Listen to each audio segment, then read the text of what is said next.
안녕하십니까, 김세원 변호사입니다.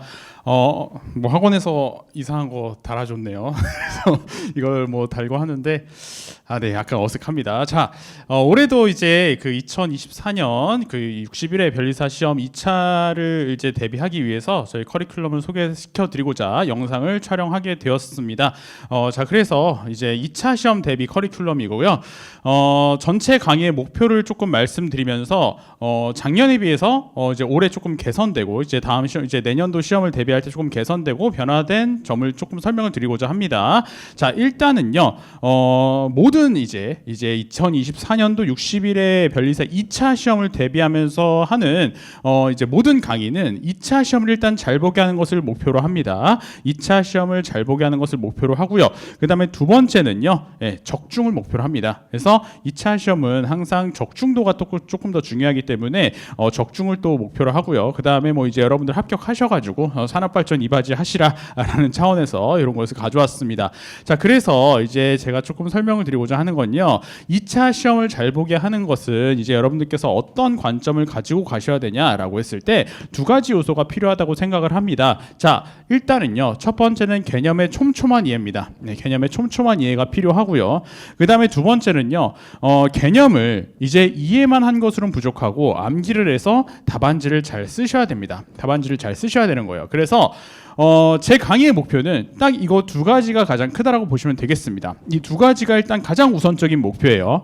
자, 그래서 이 두 가지를 잘하기 위해서 첫 번째 개념의 촘촘한 이해를 여러분께 도와드리기 위해서 자, 숲과 나무를 보는 수업을 여러분들께 제공해 드리고자 합니다. 그래서 여기서 이제 변경되는 부분이 뭐냐면은 이제 작년에 비해서 책을 대폭 개정했습니다. 거의 전면 개정을 했어요. 전면 개정을 해가지고 이따가 책 소개를 조금 드리겠지만 전면 컬러로 나가고요. 그 다음에 이제 각 파트마다 이제 상표법 맵을 준비를 했습니다. 그래서 여러분들께서 이 굉장히 방대하다고 생각할 수 있는 법 과목을 하나의 어떤 맵을 보시면서 이제 암기량을 줄이는 차원에서 정리를 하실 수 있도록 이제 그 마련을 했습니다. 그래서 숲과 나무를 잘 이해를 하는 거예요. 그래서 이 맵을 활용해서 이제 이해를 시켜드릴 거고, 자, 그다음에 두 번째는 뭐냐면은 이제 이 이해한 것을 답안지를 잘 써야 되는 거죠. 이해한 것을 가지고 답안지를 잘 쓰셔야 되는데, 자, 무엇을 어떻게 보여줘야 될까? 이게 핵심이라는 거예요. 이제 공부를 조금 오래 하시는 분들하고 이제 얘기를 하다 보면은 그분들께서는 정말 모르는 게 없습니다. 모르는 게 없는데도 불구하고 어떤 부분이 문제냐? 답안지가 잘 안 써진다라는 거예요. 그래서 이런 것들 답안지를 잘 쓰게 하기 위한 어떤 코칭을 이제 계속하면서 무엇을 어떻게 보여줘야 될까? 이것은 판례에 기반해서 설명을 해드리게 된다는 겁니다. 자, 이게 어떤 의미냐면은 자, 우리 상표법은요 특허법하고 조금 달라요.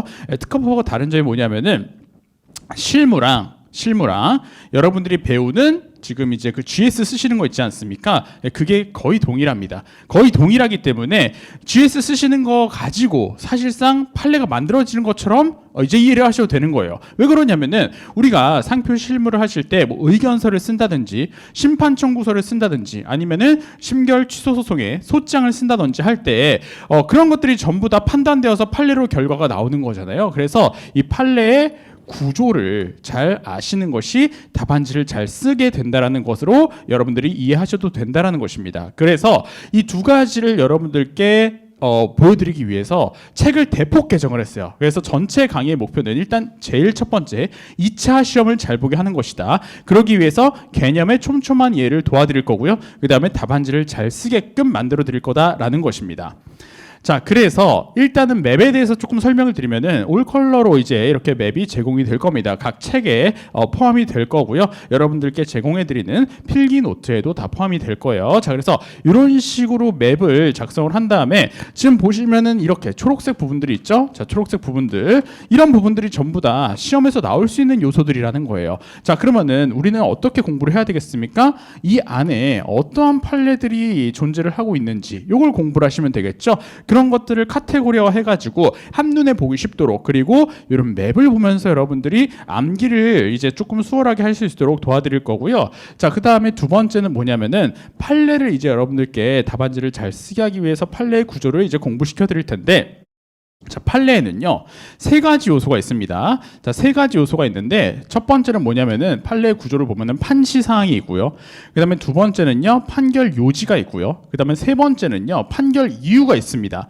자, 그러면은, 여기서 이것을 조금 해석을 하면은, 어떻게 되는 것이냐. 이 판시사항은요, 우리 판례에서 이 판결 요지는요, 이 무엇에 대한 것을 어떻게 판단했는가, 이것을 우리 판례에서 얘기를 하고 있는 겁니다. 이 논리 구조를 제 책에다가 그대로 이제 삽입을 했습니다. 그래서 여러분들이 별도의 어떤 긴 판례집을 읽지 않는다고 하더라도 여러분들께서 중요 판례, 적어도 중요 판례에 있어서는 그 논리 구조를 다 아실 수 있게끔 책을 구성을 했습니다. 자, 그래서 이렇게 큰 개정이 있었다라는 것을 좀 말씀드리고요.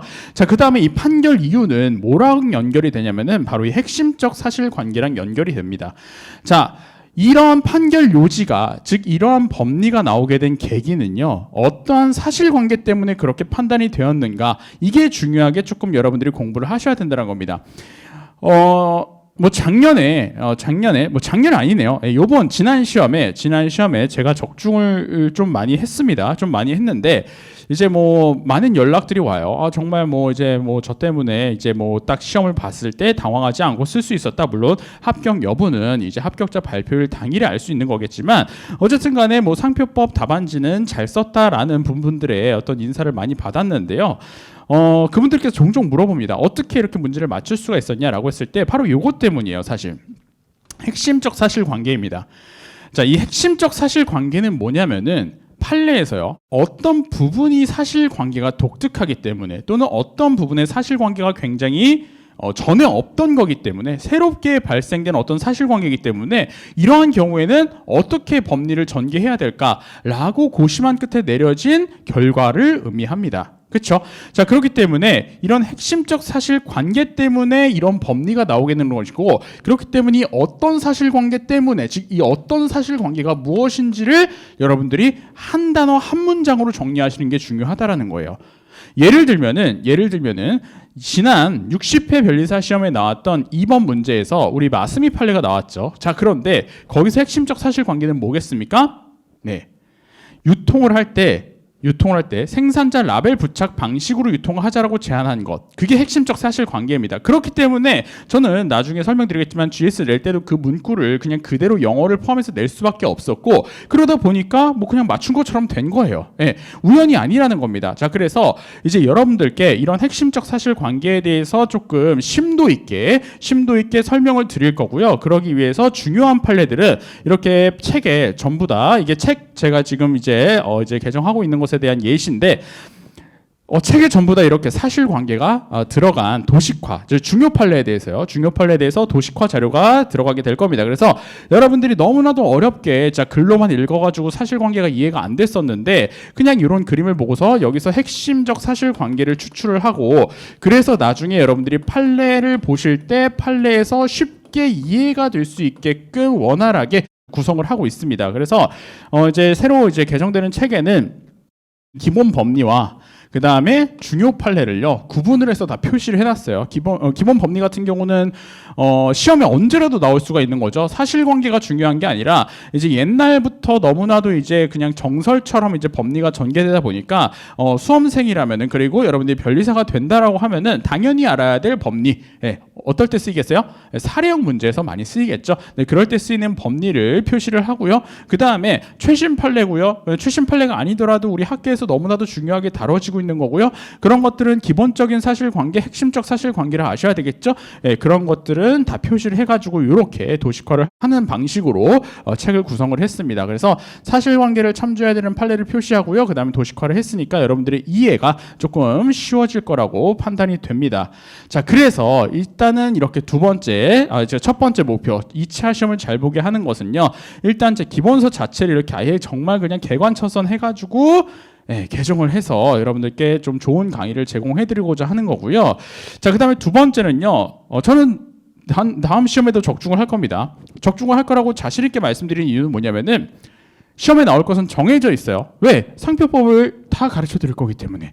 자, 그런데 그 중에서 중요도를 선별을 하겠죠. 중요도를 선별을 할 건데, 자, 그러면 적중을 하는 것에 이제 그 기반은 어떻게 되는 것이냐라고 했을 때, 여러분들은요 지금 학자가 되려는 게 아닙니다. 학자가 되려는 것도 아니고 취미로 공부하는 것도 아니에요. 우리 시험을 합격하기 위해서 공부를 하는 거죠. 그렇기 때문에 여러분들은 언제나 목표를 갖고 공부를 하셔야 됩니다. 그래서 문제 기반을 공부를 하셔야 되는 거예요. 어디서 출제가 되는지 그 출제 기반을 공부하셔야 되는 것인데, 자, 이 출제 기반은 뭐가 있겠어요? 조문이 있고요, 판례가 있고요, 그 다음 논문이 있습니다. 자, 그런데 이런 것들을 여러분들이 다 하려고 하면은 시간이 너무 없겠죠. 시간이 없기 때문에 이거는 제가 합니다. 플러스 실무적 이슈까지 더해가지고 여기서 중요한 것들을 전부 다 선별을 할 거예요. 네, 선별을 할 거예요. 그리고 제가 작년에도 작년에 자꾸 작년이라 하니까 좀 어색하네요. 지난 시험 준비할 때도 계속 말씀드렸는데, 최근에 계속해서 조금 실무가 입장에서 생각해야 되는 문제들이 나오고 있어요. 뭐, 예를 들면은 어떤 것을 입증을 해야 되는 것이냐, 또는 뭐 손해배상을 면하기 위해서는 어떤 것을 뭐 주장해서 어떻게 결과가 될 것이냐, 이런 것들. 사실 이게 특허 같은 경우는 모르겠는데 상표 같은 경우는 실무적인 거거든요. 굉장히 실무적인 겁니다. 갑 입장에서는 어떻게 생각해 볼까? 을 입장에서는 어떻게 생각해 볼까? 왜냐하면 여러분들이 합격하신 다음에 갑의 입장에서의 대리인이 될 수도 있고 을의 입장에서의 대리인이 될 수도 있기 때문에 그래요. 네, 그렇죠. 그래서 우리 판례는 뭐 갑 입장에서 갑승소 또는 을승소 이거기 때문에 뭐 갑 입장에서 쓰여졌거나 을 입장에서 쓰여졌거나 하나의 결론으로 나겠죠. 하지만 최근에 이제 출제되고 있는 문제들은 그런 것들이 아니라 갑 입장에서 한번 생각해 보시고 을 입장에서도 기존 법리를 한번 생각해 보세요. 이런 문제가 출제되고 있다라는 것입니다. 그래서 그런 부분들을 제가 선별을 해서 여러분들께 제공을 해 드릴 겁니다. 그래서 문제 기반을 일단 공부를 탄탄히 할 거고요. 그 다음에 기출문제를 분석할 겁니다. 이건 여러분과 제가 같이 할 거예요. 자, 기출문제는요, 세 가지 유형이 있죠. 첫 번째가 뭡니까? 판례형 문제가 있고요. 그 다음에 사례형 문제가 있고요. 그 다음에 세 번째는 단문형 문제가 있습니다. 자, 올해 같은 경우에 보면은 전부 다 거의 다 사실상 판례형 문제가 나왔다라고 해도 무방하고요. 그 다음에 지난 기출문제 3번 같은 경우는 뭐 단문이 나왔다고 해도 무방하죠. 자, 그러면은 이 단문과 판례 얘네 사이에서 어떻게 우리가 기출문제를 분석해야 될까라고 했을 때, 자, 어떠한 판례, 최신 판례, 중요한 판례가 나왔다라고 했을 때 여러분들이 그것을 공부하는 것은요, 핵심적 사실관계를 공부를 하는 겁니다. 이 핵심적 사실관계 때문에 그 판례가 굉장히 돋보이게 된 거고 그 판례가 없었다가 생긴 게 된 것이기 때문에 굉장히 학계에서 중요하게 다뤄지고 있고 그래서 시험에 출제될 가능성이 높다라는 거예요. 자, 그런데 사실 이거는 조금 제가 말씀드리기가 조금 조심스럽긴 한데, 이 핵심적 사실관계는요, 진짜 판사님 앞에서 변론을 해보지 않은 사람이라면은 파악하기가 조금 힘듭니다. 그러니까 여러분들 이제 우리 뭐 상표라든지 특허의 소송이 일어날 때 여러분들이 알고 있는 지식에서 어떤 사실관계 이렇게 막 대립을 할 거잖아요. 그렇죠?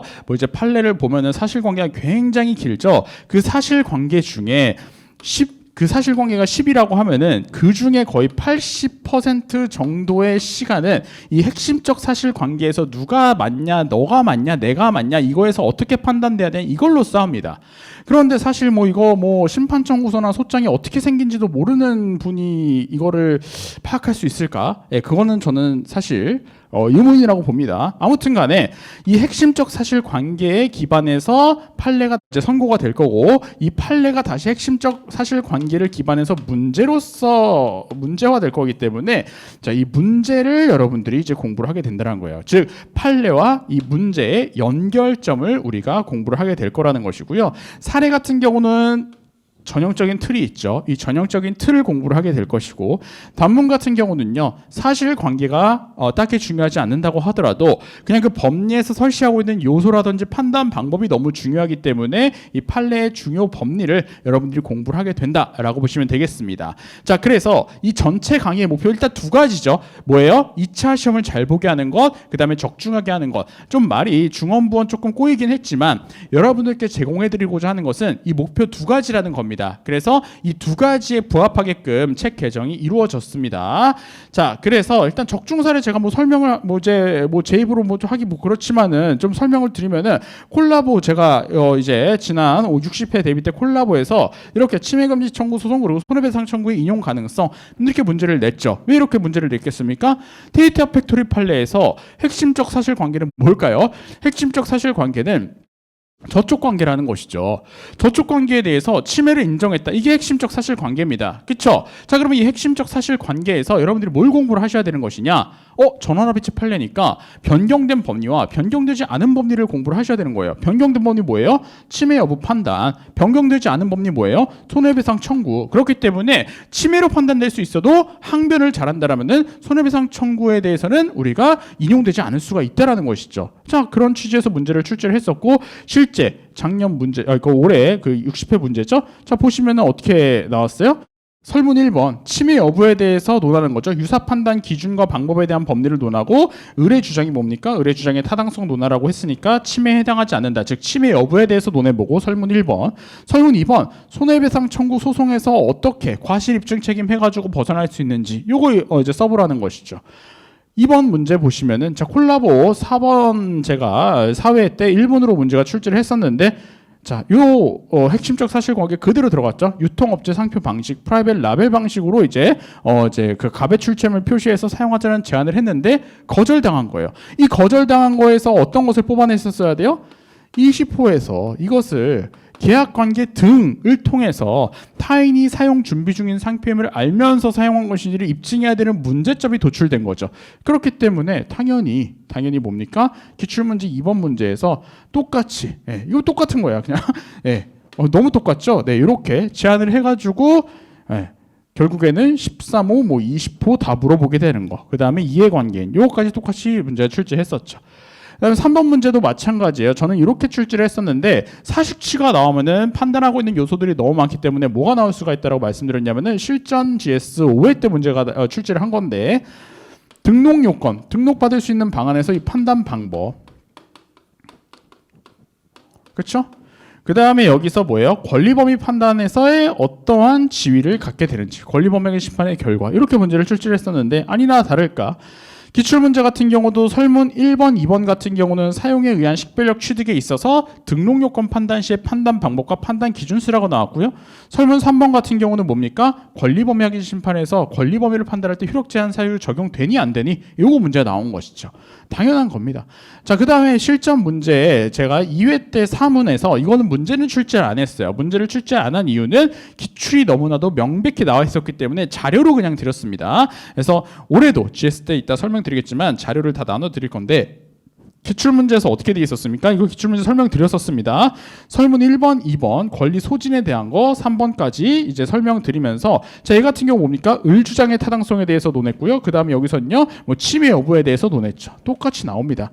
똑같이 나왔어요. 1번, 2번에서 항변 사유 정당화할 수 있는 사유 뭡니까? 을 입장에서 또는 갑 입장에서 생각해 보시고, 설문 3번 같은 경우는 상표 바꿔치기의 특이한 논점이 나왔는데, 요거 같은 경우는 사실 굉장히 좀 독특한 논점이죠. 그렇기 때문에 여러분들이 보시고 있는 기본서에서 아시는 그냥 일본 법리 쓰시면 되는 겁니다. 우리나라엔 판례가 없잖아요. 자, 아무튼 간에 이렇게 적중을 할 수 있었던 이유는 핵심적 사실관계를 파악하고 있었기 때문에 그렇습니다. 자, 그런데 이제 강의 커리큘럼을 본격적으로 설명을 드릴 텐데요. 작년 그리고 60회 시험을 대비하는 것에 비해서 61회 시험에서는 조금 새로운 어떤 그런 판례라든지 아니면은 개정법도 있죠. 개정법이라든지 이런 것들이 나올 수 있는 확률이 조금 더 높아졌다라고 생각이 듭니다. 높아졌다고 생각이 들어요. 그렇기 때문에 문제로서 출제를 할 수 있는 요소들이 상당히 많이 지금 산재해 있는 상황입니다. 그래서 이런 것들에 있어서 어떤 부분이 문제로 출제가 될 수 있는지, 핵심적인 사실관계라든지 또는 법이 개정된 경우에는 핵심적인 어떤 법 개정의 이유라든지 이런 것들을 다 포함해서 전체적으로 강의를 해드릴 겁니다. 자, 제가 지금까지 말씀드린 건 뭐냐면은 기본 강의, 판례 강의, 사례 강의, GS 할 거 없이 공통된 요소입니다. 공통된 요소. 그리고 기본서를 개정한 건요, 이것도 다 공통된 요소겠죠. 자, 그러면은 이제 2024년도 커리큘럼을 조금 소개를 해드리도록 하겠습니다. 시간이 없으신 분들은 여기서부터 보시면 됩니다. 여기서부터 보시면 돼요. 자, 일단은요, 당연히 기득 이상과 그 다음에 동차로 나눠서 여러분들이 조금 경로를 설정을 하셔야 되겠죠. 자, 기득 이상에 대해서 설명을 조금 드리도록 하겠습니다. 일단은요, 기본 강의를 11월에 개강을 합니다. 11월에 이제 개강을 하게 되고요. 아까도 말씀드렸다시피 전면 개정된 기본서를 사용을 할 거예요. 그래서 전면 완전 진짜 다 갈아엎었습니다. 그래서 여러분들이 별도의 어떤 자료가 없이도 책 한 권으로 다 이해할 수 있고, 그 다음에 무엇보다도 실무 서류라든지 이런 것들을 전부 다 제가 어디서 구해가지고 다 이제 다 삽입을 해놨기 때문에 여러분들이 이것 때문에 이러한 판례 문구가 나왔구나, 이것 때문에 이렇게 판단될 수밖에 없었구나, 스스로 이해하시면서 자연스럽게 암기되도록 할 수 있는 그런 강의가 될 거예요. 그래서 특징은 뭐냐면은 일단 제일 기본적으로 아까도 말씀드렸다시피 상표법의 틀을 잡는 강의가 될 겁니다. 맵을 통해서 잡을 거고요. 자, 이 효과는 뭐냐면은 이해를 통해서 암기량을 줄이려고 할 거예요, 우리는. 예. 여러분들 공부를 계속해서 늘려가지고 많이 할 거야, 이건 좋은 방법이 아닙니다. 좋은 방법이 아니고요. 계속 이해를 하시면서 암기량을 줄여야 됩니다. 그래서 최근에 제가 어떤 되게 재밌는 얘기를 들었어요. 고시를 빨리 합격하는 사람들, 뭐 이제 작년도 그렇고 재작년도 그렇고 늘 제 수업에서 생동차가 나옵니다. 그리고 운이 좋게도 재작년 수석과 그 다음에 작년에 수석분께서도 제 강의를 통해서 배출이 됐었죠. 네, 굉장히 영광이에요. 굉장히 영광입니다. 이거 순전히 운빨이라고 하도록 하겠습니다. 자, 그런데 이 암기량을 줄이는 강의가 왜 중요하냐면은, 자, 고시를 합격하는 사람들이 가장 빨리 합격하는 사람들은 뭐냐면요, 이렇게 만약에 명제가 있다고 칩시다. A는 B이다 라는 명제가 있다고 칩시다. 그런데 빨리 합격하시는 분들은요, A가 B구나 라고 이해를 하고요, 넘어갑니다. 그리고 이해가 안 되는 거는 강사가 이유를 설명해 주면 그렇구나 라고 하면서 A는 B이다 하고 그냥 넘어가고 계속해서 회독을 돌려나가죠. 그런데 자꾸 늦어지는 분들은 뭐냐면은 A는 B이다, 이게 맞는 걸까를 고민하기 시작하면은 그때부터는 조금 어려워지는 거예요. 예. 그러니까 저는 그러한 고민을 조금 줄여드리고자 하는 겁니다. 왜 A가 B여야 될까? 예, 그거를요, 이해를 하면요, 암기량이 줄어들거든요. 그러니까 이것에 대해서 지금 고민하고 있을 시간을 절약할 수 있지 않습니까? 네, 그래서 그런 것들을 핵심적 사실관계를 통해서, 이거 정말 중요합니다. 계속 말하고 있죠. 사실관계를 통해서 여러분들께 잘 제공을 해드릴 거고요. 그 다음에 아까도 말씀드렸다시피 기본서에 기본 법리와 그 다음에 사실관계를 참조해야 되는 중요 판례 다 표시를 해놨습니다. 다 표시를 해놨기 때문에 일단은 우린 기본 강의 때부터 중요 판례를 선정하고요, 핵심적 사실관계를 어떤 그래픽을 통해서 파악을 하고 넘어가게 될 겁니다. 자, 그리고 얘네들은 이제 12월하고 얘가 12월이고요. 그 다음에 얘는 1월에 개강이 되는 건데요.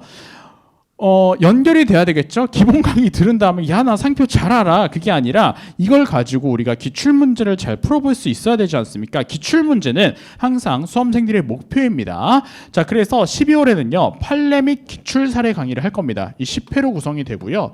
작년에도 너무 요거에 대한 반응이 좋았어 가지고 제가 또 좀 더 심화되게 준비를 했습니다. 뭐냐면은 판례에서 여러분들 뭐 이상한 거 꽂혀가지고 이거 신기하다, 이거 공부할 필요 없어요. 예, 여러분들 기출문제 분석해 보세요. 특허법원 판례라든지 그런 신기한 법리가 나오는 게 몇 개나 되는지 단 한 개도 없습니다. 단 한 개도 없는 걸 가지고 이거 진짜 신기하다, 나의 지적 유의를 충족시켜 주는 것 같아, 이러면서 공부하실 게 아니라 판례랑 기출문제를 같이 공부시켜 드릴 거예요. 제 판례집에는 기출 문제가 전부 다 포함이 되어 있고요. 기출문제에 대한 목차랑 해설까지 다 포함이 되어 있습니다. 해설이라고 하는 것은 정말 그 줄글, 우리 GS 답안지처럼 긴 글이 아니라 여러분들이 딱 이 문제에서 이런 목차가 나올 수밖에 없구나 라는 것을 깨닫게 해주는 그런 이제 해설을 이제 다 포함을 시켜 놓을 거고요. 그 다음에 출제위원평, 우리 이제 출제위원께서 이제 채점평 하신 거 있지 않습니까? 그런 것들하고, 그 다음에 제가 이제 또 이제 그 지적재산권 전공을 하면서 여러 교수님들도 만나고 하고 있기 때문에 그분들의 어떤 견해가 있다라면은 그분들의 견해까지도 포함시켜가지고 여러분들께 기출 문제를 판례에서 어떻게 연결시켜야 되는지, 이를 통해서 앞으로 선고될 최신 판례 또는 아직 나오지 않은 최신 판례, 중요한 판례들에서는 어떻게 우리가 수험적으로 접근을 해야 되는지, 그것에 대해서 우리가 같이 공부해보는 강의가 될 거예요. 자, 그 다음에 이 1월 달에 이제 개강되는 정점 사례 및 답안작은요, 3일 동안 6회를 이제 오전 오후 해가지고 빠르게 진행을 하는데, 자, 요건 뭐냐면요, 우리 판례가 나오지 않아도 그 해에 굉장히 중요한 논점들이 있어요. 네, 그 해에 굉장히 중요한 논점들이 있습니다. 예를 들면은 뭡니까? 네, 퍼블리시권 이런 거죠. 네, 아직까지도 중요합니다. 이런 것들을 같이 이제 공부를 하는 사례를 풀어보는 그런 시간을 가질 거고요. 그다음에 여기서는 이제 답안지학을 여러분들께 조금 제공을 해드릴 겁니다. 그래서 뭐 몇 번 써볼 수도 있어요. 그래서 여러분들께서 이 답안지를 도대체 어떻게 써야 되는지 고민이 많이 드시는 분들은 빠르게 3일 내에 여러분들이 이런 걸 딱 들으시면서 정리를 하는 그런 시간을 가지시면 좋을 것 같습니다. 그래서 이 두 가지 강의의 특징은 뭐냐면 일단 중요 판례 선정 연결되는 거죠. 중요 판례 선정하고요. 핵심적 사실관계는 여기서도 파악하게 됩니다. 다 도식화를 해놓을 거고요. 그 다음에 두 번째 중요한 거 기출문제를 풀어보면서 판례와 기출문제의 연결점을 파악하는 거예요. 이 연결점이 뭡니까? 또 결국에는 핵심적 사실관계죠. 도저히 교수님이 또는 출제자가 요거를 빼놓고서는 이 문제를 출제할 수 없는 이 핵심적 사실관계가 없이는 이 문제가 성립조차 하지 않는 이런 것들을 우리가 공부하게 될 거라는 것입니다. 그 다음에 아까도 말씀드렸다시피 출제원 평과 중요 판례 평서 그리고 기출문제 풀이가 모두 제공이 될 거고 그 다음에 이 쟁점 사례 강의에서 2024년도에 중요 논점 사례 풀이와 그 다음에 최상의 답안지 작성법을 여러분들께 제공해 드리고자 합니다. 네. 답안지는 가장 자신 있는 영역 중에 하나입니다. 제가 그래서 우리 58회 수석하셨던 윤지수 변리사님께서도 이제 저랑 이제 답안지 같이 공부를 하시면서 정말 실력이 많이 늘었어요. 그래서 요건 제가 보증할 수 있다라는 거 말씀을 드리고요. 그 다음에 마지막으로 얘네들을 안 들으셨다고 하더라도 기득 이상이라면은 이게 제일 중요하죠. 만약에 지금 이 영상을 보고 계신 분들이요 3시 또는 5시여가지고 또는 70, 뭐 기타 이상 홀수시여가지고 올해 1차 시험을 보고 들어오셔야 된다라고 하면은 요거 두 개 날려도 됩니다. 네, 기본 강의 뭐 판례, 기출 사례, 쟁점 사례 이거 다 날려도 돼요.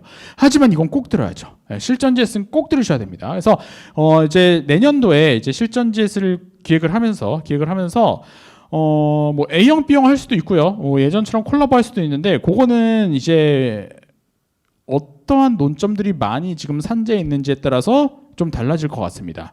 내년엔 좀 나올 논점들이 많이 있는 것 같아요. 그렇기 때문에 실전 GS 아무튼 실전 GS 광희의 실전 GS입니다. 뭐 콜라보 다 포함해가지고 GS는 꼭 들으셔야 되는 것이고 기득 이상에게 가장 중요한 강의라고 보시면 되겠습니다. 그리고 2024년도 중요 논점을 다양한 각도에서 직접 써보는 강의가 되는 거 이건 당연히 아실 거고요. 그 다음에 저만의 어떤 필살기죠. GS 리포트를 제공해 드릴 텐데 아까도 말씀드렸다시피 우리가 GS를 하게 되면은 8회차 동안 진행이 됩니다. 그렇죠? 8회차 동안 진행이 되고 여러분들이 상표만 공부하는 것이 아니라 민사 소송법도 공부하셔야 되죠. 특허법도 공부하셔야 되죠. 선택하면 귀찮은데 이거 또 안 할 수는 없죠. 그렇기 때문에 할 게 너무나도 많죠. 너무나도 많은데 GS 이거저거 들으면서 막 여기 막 왔다 갔다 할 수도 없다라는 거예요. 그렇기 때문에 하나의 GS에서 가장 최고의 효율을 뽑아낼 수 있도록 GS 리포트를 제공해 드립니다. 뭐냐면은 여기에서 예를 들면은 뭐 데이터 팩토리 할래 문제를 냈어요. 그러면은 제가 구성할 수 있는 문제는 뭐 설문 1, 2, 3이 다겠죠. 하지만 데이터 팩토리 판례에서의 숨은 논점들은 더 많기 때문에 그와 관련된 어떤 부가적인 논점들도 출제가 될 수 있다라는 복습 자료라고 생각하시면 됩니다. 그럼 복습 자료를 제공해 드리고 또는 관련 기출 문제들 이런 기출 문제들은 또 반복될 수 있다라는 것을 자료로서 제공해 드리면서 여러분들께서 최고의 효율성을 가지는 GS를 수강할 수 있도록 그렇게 노력을 하도록 하겠습니다. 그래서 복습 자료의 끝판왕이라고 생각하시면 돼요. 네, 이렇게 생각하시면 되고요. 자, 그러면은 동차를 보도록 하겠습니다. 자, 동차는요. 요거 기본 강의 그 다음에 뭐 판례 뭐 기출 사례 사실 뭐 쟁점 사례 이런 거 들을 시간이 없어요. 정말 시간이 없습니다. 하지만 올해도 배출이 될 것 같아요. 제 수업에서 생동차 매년 나온다니까요. 생동차 매년 나오는데 저도 데이터베이스가 좀 쌓였겠죠. 쌓였는데 그분들은요 정말 선택과 집중을 잘 합니다. 괜히 막 긴 거 막 그렇지 하지 않아요. 예, 정말 암기할 거 딱 잘 암기하고 그 다음에 챙길 거 딱 잘 챙겨가서 그 다음에 잘 쓰고 나와서 붙는 겁니다. 참고로 생동차가 운으로 된다라고 생각하시는 분들도 있고 실제로 그렇게 말씀하시는 강사님들 많이 계신데 저는 생각이 다릅니다. 이 시험은요 운빨로만 되는 건 아니에요. 절대로. 생각을 해보십시오. 특허 4문제, 상표 4문제, 민소 4문제, 선택 4문제가 있는데 그러면 16개의 문제가 전부 다 내가 아는 것만 나와가지고 진짜 운빨이 빵 터져가지고 합격을 한다? 아니 16개의 문제를 맞추니 6개의 번호를 맞추겠습니다. 네, 그만큼 확률이 낮다라는 거예요. 그렇기 때문에 생동차 분들도 실력이 있어서 붙는 겁니다. 실력이 있어서 붙는 건데 그 실력을 만드는 방법 선택과 집중을 한다는 거죠. 그래서 기본 강의 뭐 이런 거 듣지 마시고 일단 기초 GS 바로 들으셔야 됩니다. 이거 10회로 진행이 되고 일정은 정해지지 않았지만 1차 시험이 바로 끝나는 즉시 할 거예요. 빠르게 할 거니까 상표법의 틀을 잡습니다. 예, 기초 GS는 참고로 뭔지 이제 모르시는 분들이 있어서 말씀드리면은 기본 강의랑 답안지 쓰기, 답안지 학 강의가 같이 포함되어 있다고 보면 됩니다. 그리고 당연히 이 논점, 이 중요 논점을 갖고 출제를 해서 답안지를 써보고 그 다음에 기초를 익히겠죠, 기본을. 그러니까 상표법의 틀을 같이 잡는 강의고요.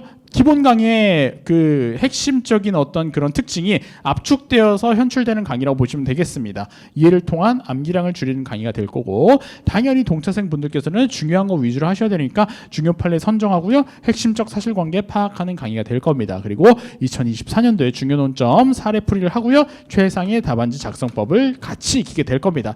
빠르게 익히신 다음에 정말 내가 모르겠다, 판례 좀 더 알고 싶다라고 하는 분들은요, 요거는요 별도로 강의하지 않고 인강으로 제공을 해드릴 거예요. 그래서 인강으로 들으실 분들은 들으셔라.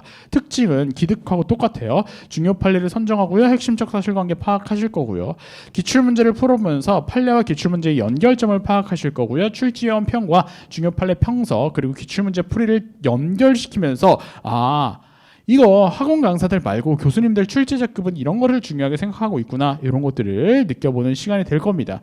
자, 그리고 동차이도 실전 GS는 굉장히 중요합니다. 비록 기득만큼 많이 들을 수는 없겠죠. 많이 들을 수는 없겠지만 적어도 1개에서 2개는 듣고 들어가야 되는 겁니다. 그래서 동차에게도 가장 중요한 수업이 될 거고요. 그 다음에 2024년도에 중요 논점을 다양한 각도에서 직접 써보는 거예요. 그래서 이 실전 GS는 이제 네 문제를 실제 시험처럼 모의고사 수업이라고 생각하시면 되겠죠.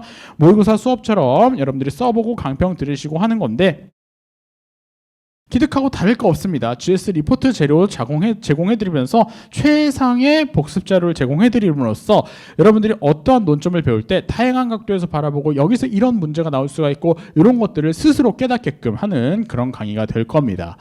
자, 그래서 요약해서 조금 여기까지 말씀을 드리면은 커리큘럼 설명도 끝났습니다. 가장 중요한 거는 2차 시험에서 여러분들의 합격이겠죠.